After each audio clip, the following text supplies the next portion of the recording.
사랑의 주님, 오늘도 주님의 은혜와 사랑으로 우리를 지켜주시고 주일 아침 주의 전에 나와 이렇게 예배할 수 있도록 도우신 은혜 감사를 드립니다. 아멘. 아버지, 시간 함께 예배할 수 없는 아버지의 지체들이 있습니다. 주님께서 주장하시고 함께하여 주시어서 어느 처소에 있든지 하나님께서 그들을 지켜주시고 주여 예배할 수 있는 그런 귀한 마음 허락하여 주시옵소서. 아멘. 은혜 중에 함께하신 주님께 감사드리며 예수님의 귀하신 이름으로 기도합니다. 아멘. 아멘. 이 시간 함께 찬양합니다. 내 영혼이 은총이여 오소서 진리의 성령님 찬양하겠습니다.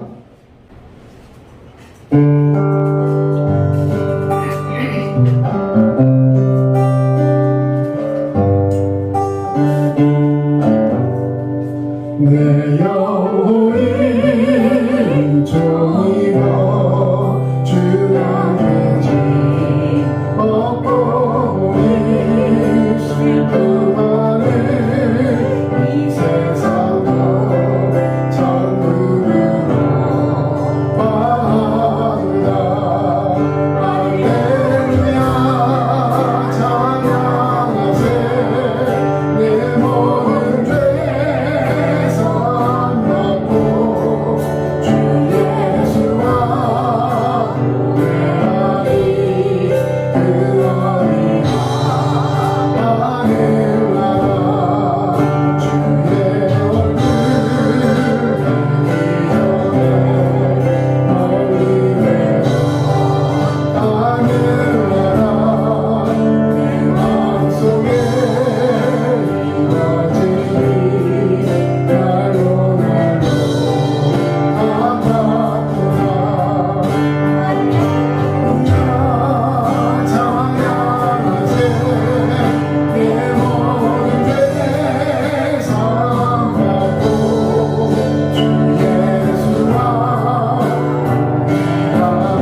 말씀은 마태복음 16장 16절에서 18절까지 말씀입니다.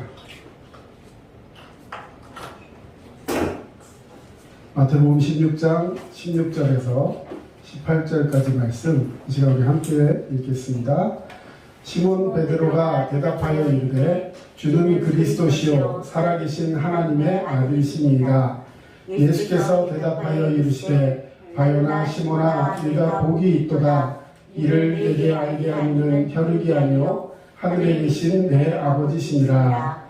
또 내가 내게 이르노니 너는 베드로라. 내가 이 반석 위에 내 교회를 세우리니 음부의 권세가 이기지 못하리라. 아멘. 예, 오늘은 새 생명의 골격 11번째 시간입니다. 예.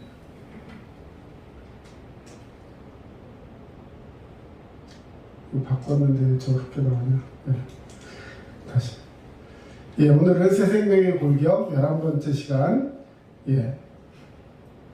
교회란 무엇인가? 예, 지금 오타가 났는데요. 교회란 무엇인가? 라는 제목으로 함께 하겠습니다. 덴버 신학교의 조직신학 교수인 정성욱 교수님의 이야기를 발췌해서 먼저 우리 읽어보겠습니다. 덴버 신학교, 미국에 있는 덴버 신학교의 조직신학 교수인데요. 이분이 이 칼빈의 어머니 교회론에 대해서 이야기한 부분을 발췌했습니다. 19세기 후반 그리고 20세기 초반에 살았던 일본의 복음주의 신학자였던 우치무라 간조의 이야기 실려 있습니다. 이 구안록과 그의 전집이라는 책에 이런 것들이 기록되어 있는데요. 오늘날 교회 안에 있는 목사들 또 함께하는 모든 성도들이 분명하게 알아야 할 부분에 대해서 이야기하고 있습니다.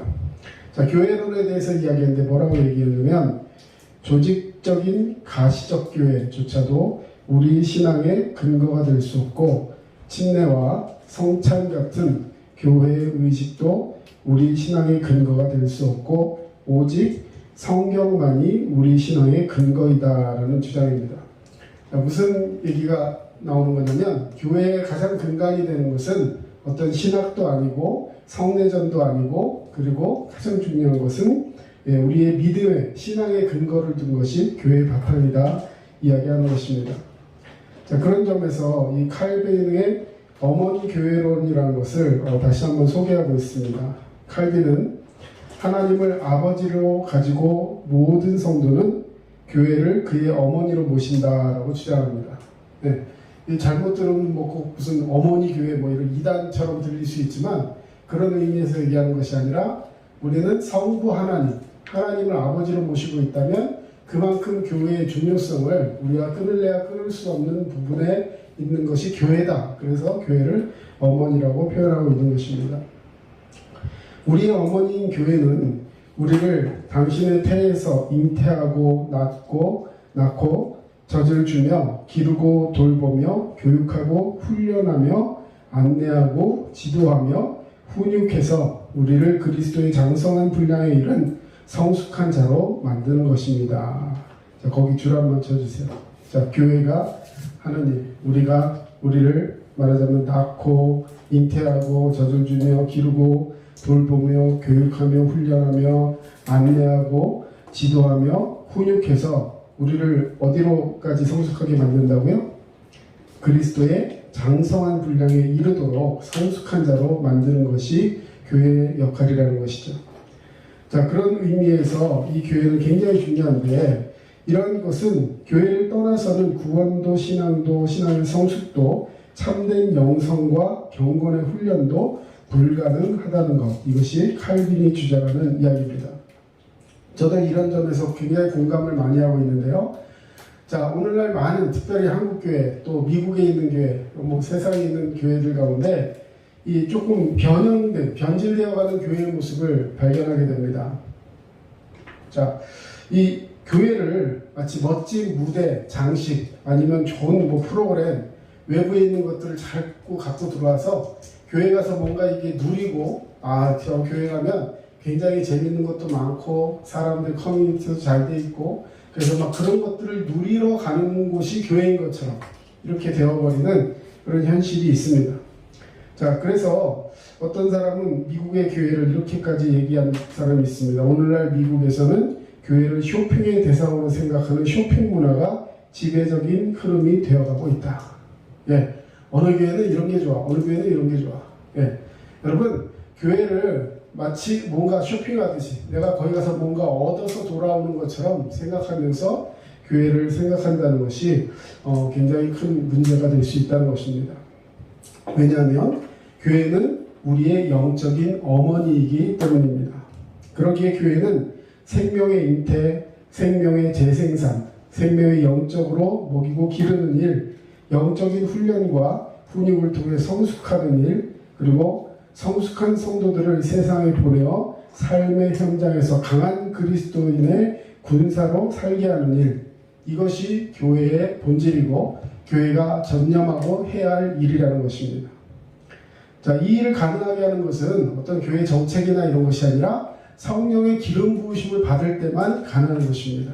그래서 이 교회의 본질을 분명하게 회복하고 교회의 본질을 구현하는 그런 교회들이 우리 교회가 되어야 될 것이고, 점점 더 많은 교회들이 이 본질을 회복하는, 물론 이 현실적으로 사람들을 교회로 들이기 위해서, 사람들을 교회로 전도하기 위해서 교회가 가져야 되는 어떤 다양한 모습과 그런 전도적인 측면에서의 역할은 또 우리가 생각해 보아야 할 문제지만, 분명한 것은 본질은 분명하게 해야 한다는 것이죠.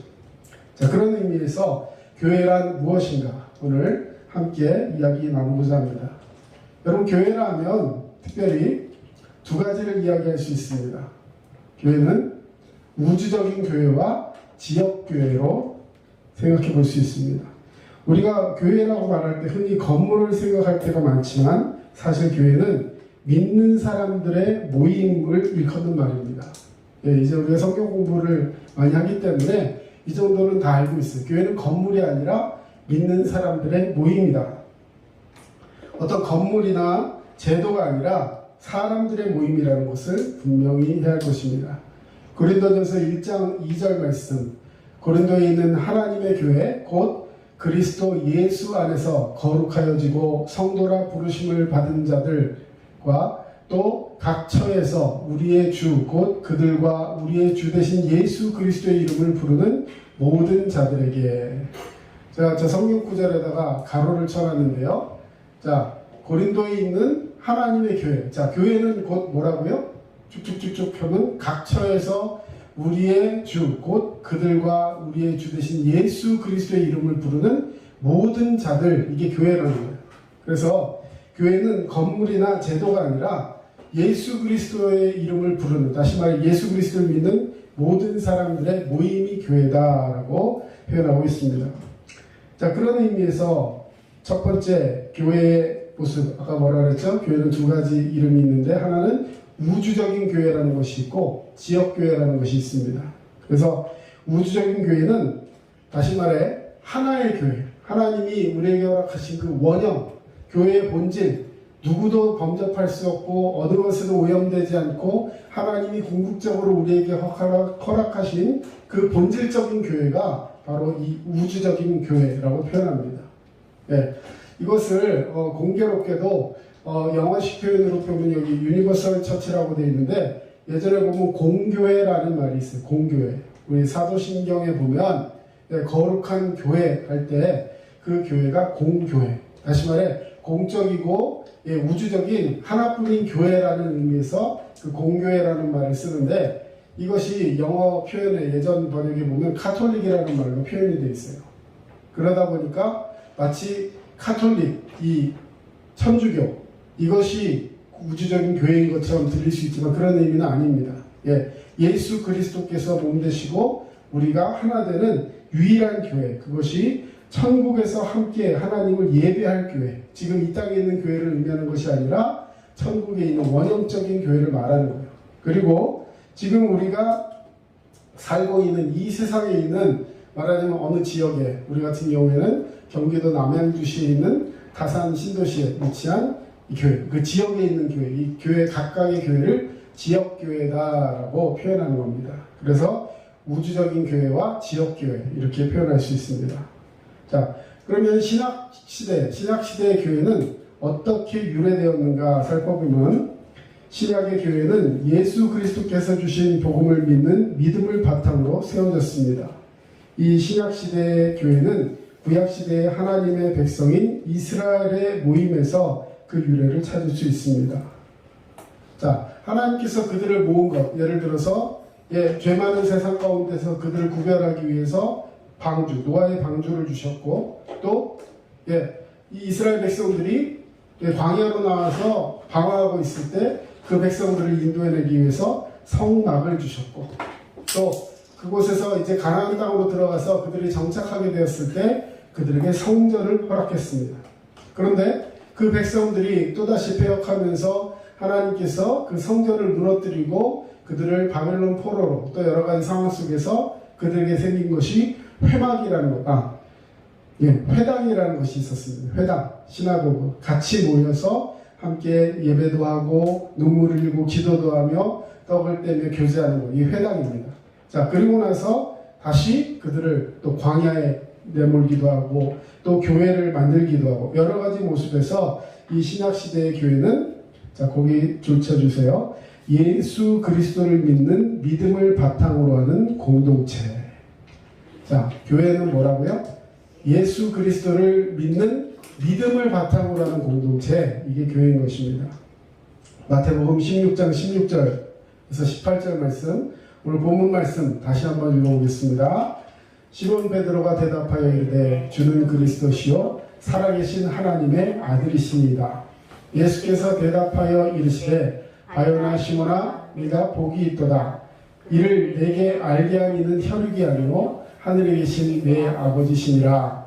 또 내가 내게 이르노니 너는 베드로라. 내가 이 반석 위에 내 교회를 세우리니 음부의 권세가 이기지 못하리라. 아멘.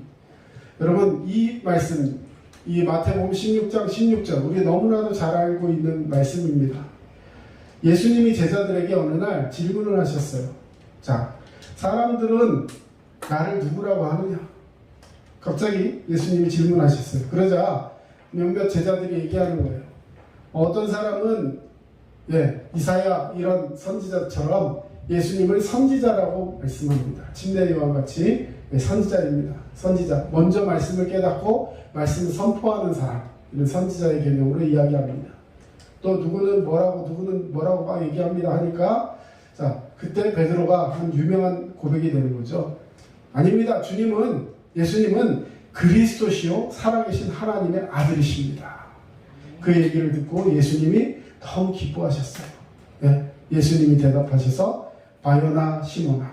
그 베드로의 원래 이름이 시몬이었어요. 시몬.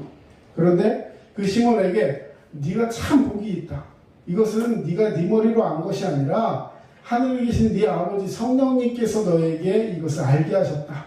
그래서 너는 참 복되고 복된 것이야 하면서 그 애를 축복하셨는데, 뭐라고 축복하셨냐면 내가 너한테 말하노니 너는 베드로라. 이제부터 너를 베드로라 부를 거야. 베드로. 근데 그 베드로라는 이름이 바로 반석이라는 뜻이에요. 반석. 그래서 반석 위에 내 교회를 세우리니 음부의 권세, 마귀 사탄의 권세가 이기지 못하고 그 교회가 하나님의 은혜 가운데 영원토록 지속되고 이어지고 승리하게 될 것이다 라는 축복의 메시지를 주게 된 것입니다. 자, 여기서 반석은 예수 그리스도를 하나님의 아들이시며 구원의 주님으로 고백하는 동그라미, 믿음이에요. 믿음. 자, 반석의 가장 중요한 개체는 뭐냐면 믿음이라는 것입니다. 자, 여기서 가톨릭이나 다른 데서는 반석이 아까 시몬의 이름을 뭘로 바꿨다 그랬어요? 예수님이 베드로다. 그래서 그 베드로라는 말 자체가 반석이기 때문에 반석 위에 교회를 세운다 했기 때문에, 그래서 누구 위에 교회를 세웠다? 베드로 위에 교회를 세웠다. 그래서 베드로를 일대 교황이라고 이야기합니다. 그래서 교황이라는 것은 교회의 황제, 임금, 왕 이런 뜻이죠. 그래서 그 교황이라는 제도를 세우면서 굉장히 베드로를 신성시하는 그런 모습이 있습니다.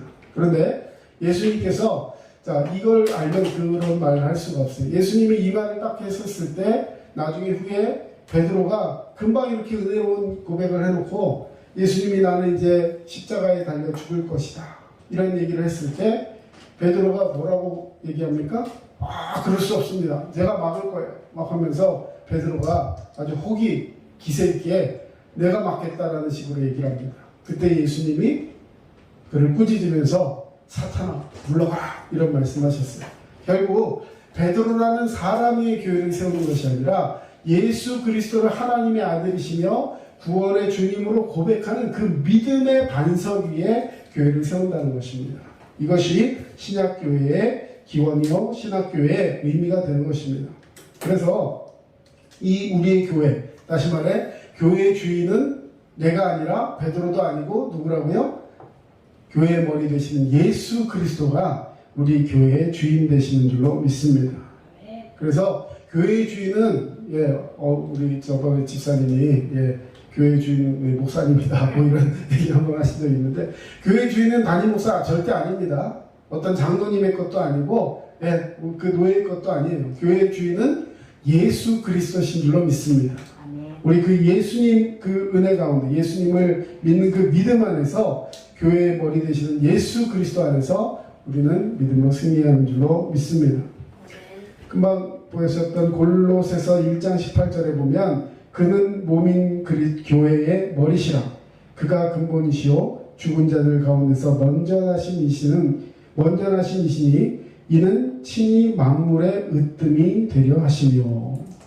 여러분 우리가 예수 그리스도를 믿는 믿음을 통해서 하나님의 나라 영광을 추구하는 그런 믿음의 자녀가 되시기를 주 이름으로 축원합니다. 자 계속해서 교회는 아까는 우주적인 교회와 지역교회가 있다고 말씀드렸는데 이번에는 또 교회는 어떤 교회가 있냐면 눈에 보이는 교회가 있고 눈에 보이지 않는 교회가 있어요. 자, 이 말의 의미를 우리 한번 새겨보기를 원합니다. 때로는 우리는 눈에 보이는 모든 교회들이 하나님 보시기에 진정한 교회일까라는 의문을 갖기도 합니다. 요즘 사실 교회들이 몇몇 교회나 단체나 어떤 개인적인 그런 사람들의 모습 때문에 굉장히 비난을 받거나 폄하되는 그런 일들을 많이 당하고 있습니다. 교회를 생각하면 막 은혜롭고 교회에서 사람들을 감싸주고 구제하고 용서하고 사랑하고 화합하고 이런 이미지가 어느 순간 퇴색돼 버리면서 교회는 자기들밖에 모르고 어떤 주장을 하기 위해서 뭐 세상도 필요 없고 이 나라의 어떤 안전이나 이런 것과 관계없이 막 그렇게 하는 단체 막 이런 식으로 하면서 교회를 굉장히 이렇게 안 좋게 보는 시선들을 가진 사람들이 요즘 많이 있습니다. 그래서 전도하는데도 많이 힘들고 그런 부분들이 있는데요. 자, 눈에 보이는 교회가 하나님이 원하시는 예수 그리스도의 몸이 되는 아주 온전한 교회인가라고 했을 때 사실 그렇지 못한 부분들도 현실적으로 많이 있다는 사실이죠. 그래서 이 교회는 눈에 보이는 교회와 눈에 보이지 않는 교회를 분명하게 구분하고 다시 말해서 눈에 보이는 것이 다가 아니라는 것을 한번 생각해 보아야 한다는 것입니다. 눈에 보이는 교회란 말은 그대로 눈에 보이는 모든 교회 안의 사람들의 모임을 부르는 거예요.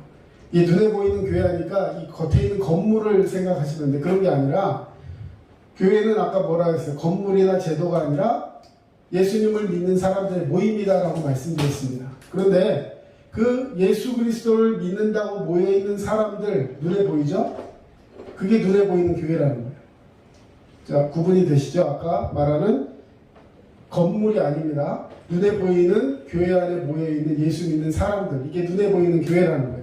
그런데 자, 그 사람들이 정말로 모두가 진정으로 거듭났느냐, 진정으로 교회 안에서 정말 성령님으로 거듭난 사람들이 있는가 하면 그렇지 못한 사람들도 개중에 있다는 것이죠.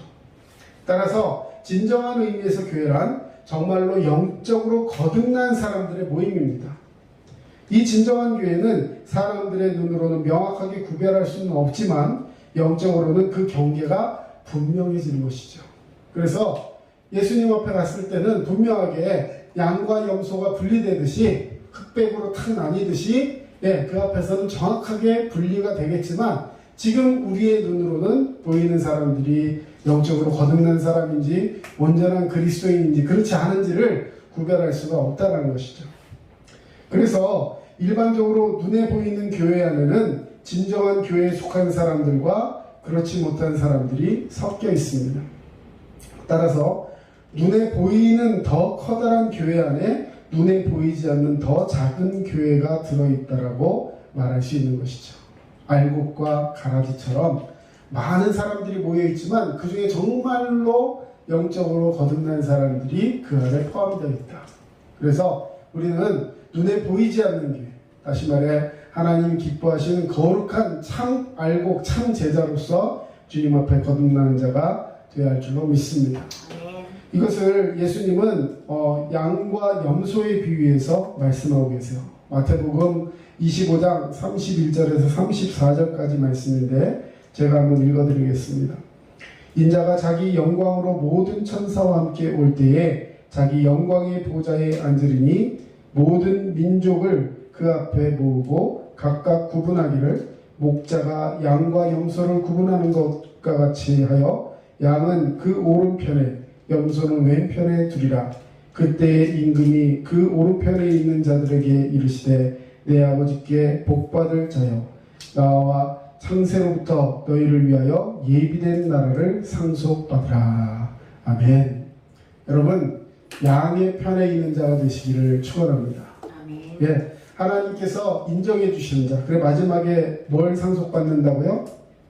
하나님 앞에서 예비된 창세로부터 너희를 위해 예비된 나라를 상속받으라.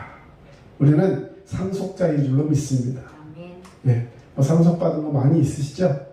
예, 하나님께서 우리에게 주신 이 거룩한 나라가 우리에게 상속된 줄로 믿습니다.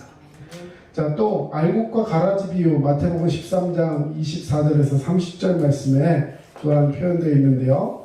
자, 그 말씀들 보면 알곡과 가라지. 자, 알곡과 가라지는 어떤 비유입니까?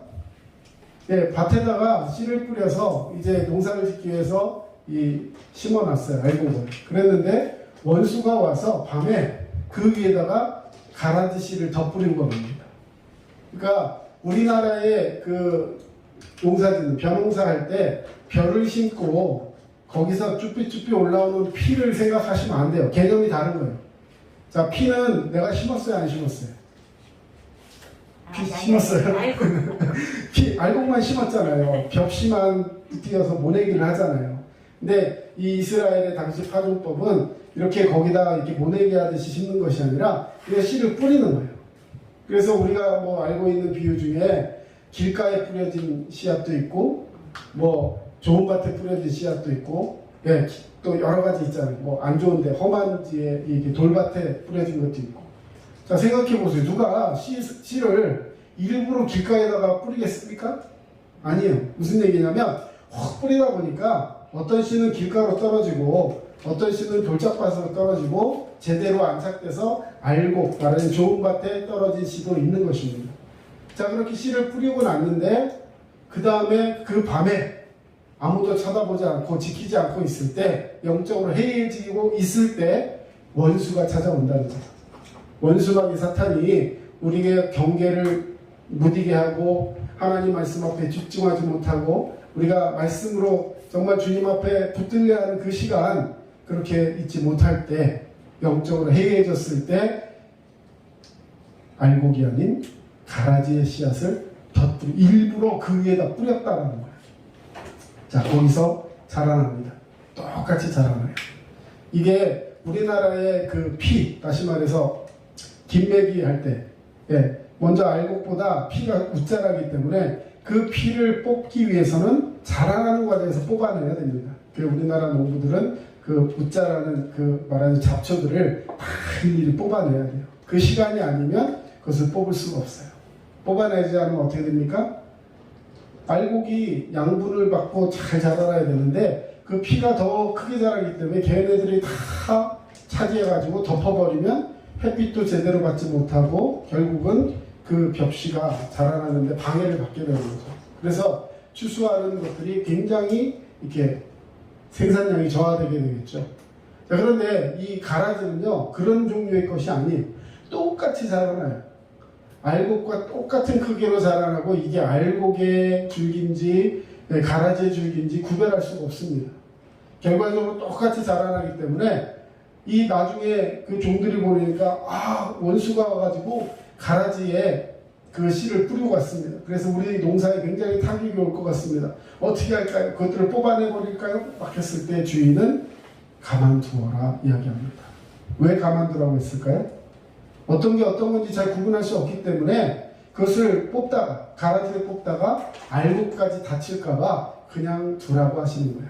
그런데 결국에 가서 그 가라지가 자라게 되면 그걸 같이 추수하게 되면 어떤 현상이 일어나느냐? 가라지의 씨앗이 알곡에 같이 섞이면 나중에 그것을 가지고 음식을 해먹다 보면 복통과 설사, 구토를 일으키는 아주 안 좋은 독초가 되는 거예요. 그래서 그것들을 반드시 없애야 되는데 언제 없애느냐? 추수할 때가 되면 알곡은 이렇게 허리를 굽히며 고개를 숙이며 쭉 늘어져서 무거운 알곡들이 밑으로 떨어지게 됩니다. 근데 이 가라지는 계속해서 고개를 쭉 펴세우면서 마지막 부분에서 쫙 자라나 올라와요. 그러면 어떻게 해야 될까요? 추수하기 전에 먼저 가라지를 추수하는 거예요. 그 쭉 올라와 있는 것들만 쫙 뽑아가지고 싹 불고 태워버리면 그것이 다시는 영향을 미치지 않겠죠. 그래서 마지막 추수할 때 가라지를 먼저 추수합니다. 하나님의 심판이 악한 것들 위에 먼저 임하게 된다는 거예요. 그래서 우리가 말씀 가운데 믿음으로 살아간다 할 때에 때로는 우리 속에 우리 영적인 해이함 속에 우리 속에 자리 잡고 있는 가라지 그런 것들이 때로는 우리 삶을 괴롭히고 힘들게 한다 할지라도 여러분 낭망하지 마시고 알곡으로서 주님 앞에 붙들려 있으면 마지막 부분에서 하나님께서 우리를 놀라운 축복의 역사로 책임져 주실 줄로 믿습니다. 아멘. 그런 알곡 되시기를 바랍니다. 아멘. 자, 마지막으로 그러면 참된 교회가 되려면 교회가 참된 교회가 되려면 두 가지를 분명하게 합니다. 하나는 복음의 순수성과 절대성을 놓치지 말아야 합니다. 참된 교회의 가장 중요한 특징이 무엇일까요? 복음의 진리를 있는 그대로 전하는 것이 교회가 되어야 됩니다. 아까도 얘기했지만 교회의 본질을 분명하게 알고 있어야 한다는 것이죠. 교회는 여러분 쇼핑센터가 아닙니다.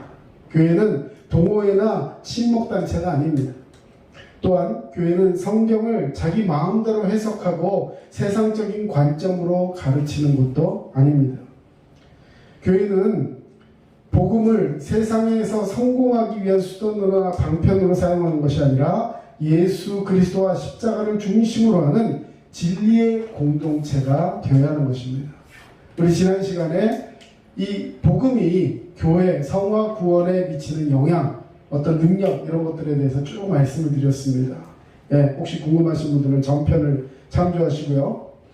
자, 우리가 이 복음의 진리로 삶의 구원과 변화를 일으키는 것이 교회다. 이것을 분명하게 기억하시면서 지옥에서 천국으로 가는 믿음을 전파하는 이 교회의 특징을 분명하게 하고 교회를 어떤 공동체 혹은 어떤 마케팅 장소 혹은 어떤 동호회 이런 식의 친목단체가 아니라 복음을 분명하게 정돈하고 그 복음을 증거할 수 있는 그런 복음의 순수성과 절대성을 지켜가는 곳이 교회가 되어야 할 줄로 믿습니다. 아멘. 또 하나 성례라는 것을 기록했습니다.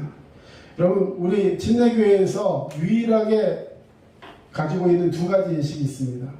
다른 것은 인정하지 않아요. 그게 뭐냐면 침례와 그리고 주의 만찬, 성찬입니다. 교회의 가장 근본적인 의식이 말씀과 함께 은혜의 방편이 되는 것이 바로 이 성례입니다. 그래서 침례는 새로운 교회 구성원을 받아들이는 절차이며 성찬은 구성원들이 믿음 가운데 있는지를 확인해주는 의식입니다. 그래서 이 두 가지를 가지고 복음의 진리 안에서 교회를 분명히 세워나갈 수 있는 그런 교회, 그런 모습이 우리 가운데 있어야 할 줄로 믿습니다. 이제 다음 시간에는 그러면 이 교회, 하나님 앞에 참된 교회, 믿음의 교회가 되는 것에 대해서 어떤 것을 가지고 우리가 말씀을 사모해야 하는지 그런 것들을 배우기를 원합니다. 자, 기도하겠습니다. 사랑의 주님 감사합니다. 주님의 은혜와 사랑으로 우리를 붙드시고 이 시간 교회의 그 본질과 교회가 무엇인지를 함께 보고 예배하게 하신 주님 감사를 드립니다. 은혜 중에 우리를 붙드시고 믿음으로 승리하는 우리 모두가 되게 하여 주시옵소서. 지금은 우리 주 예수 그리스도의 은혜와 하나님 아버지의 크신 사랑하심과 성령님의 도우심과 인도하심이 교회로서의 분명한 본질과 그 절대성을 인정하며 우리 성도들이 하나님 앞에 하나 되며 믿음을 지켜나갈 수 있는 그런 귀한 모습을 사모하는 모든 성도들 머리 위에 이제로부터 영원토록 함께 하심을 간절히 축원하옵나이다. 아멘.